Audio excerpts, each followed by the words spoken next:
साहेब, गुंतवणूक म्हणून बरेच लोक रिअल इस्टेटचा विचार करतात. पण मला हे विचारायचं की real estate versus equity mutual funds यापैकी बेटर काय आहे आणि जास्त रिटर्न्स कशातून मिळतील?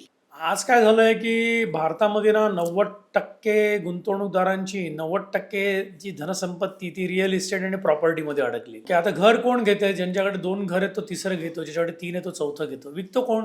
ज्याच्याकडे 5 घर आहे ना तो 5वं घर विकतो. घर त्यानेच घ्यायला पाहिजे की ज्याच्याकडे घर नाहीये. पण ज्याच्याकडे घर नाहीये तो मुंबई पुण्यात तर घरच घेऊ शकत नाही. साधं झोपडं घ्यायला गेलं तर 50 लाख रुपये लागतात. मग तुमचं कमीत कमी महिन्याची सॅलरी जी आहे ना ती 2 ते 3 लाख रुपये पाहिजे. तर तुम्ही 50 लाख 1 कोटीचं घर घेऊ शकता.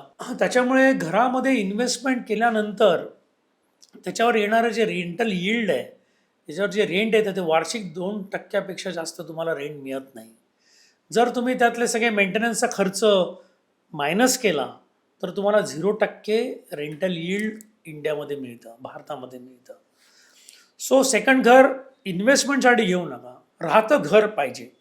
मी या मताचा आहे की आपलं राहतं घर असायला पाहिजे, कारण त्याला इमोशनल व्हॅल्यू आहे.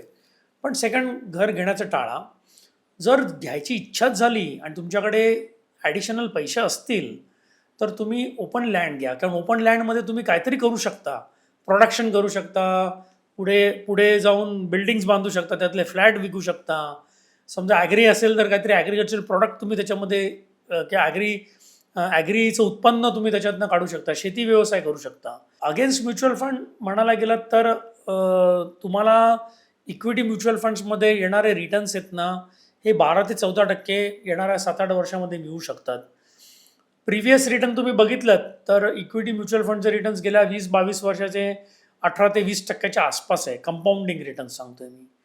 आणि तुम्हाला त्याच्यातनं इक्विटी म्युच्युअल फंडमधनं घरामध्ये जसं रेंटल मिळतं यील्ड 2%, तसं इक्विटी म्युच्युअल फंडमधनं तुम्ही SWP किंवा बॅलन्स फंडमधनं SWP घेतलीत तर तुम्हाला साधारणपणे वार्षिक 6% SWP म्हणजे बँकेच्या व्याजदरा एवढी SWP मिळेल.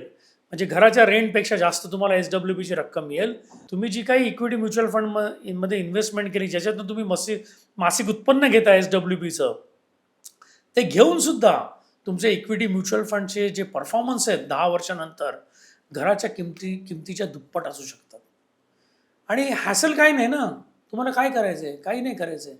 फक्त तो पोर्टफोलिओ तुमचा व्यवस्थित पासवर्ड युजर आय डी लक्षात ठेवायचा, नाही तर तुमचं पॅन कार्ड तुमच्या लक्षात असतंच. पॅन कार्डने तुम्हाला तुमचा पोर्टफोलिओ कुठेही मिळतो. तो मेंटेन करायची गरज नाही, त्याच्याकडे बघायची गरज नाही, त्याच्यामध्ये काय मॅनेज करायची गरज नाही. तुम्हाला हॅसल फ्री, सुखी, समृद्धी लाईफ जगता येतं.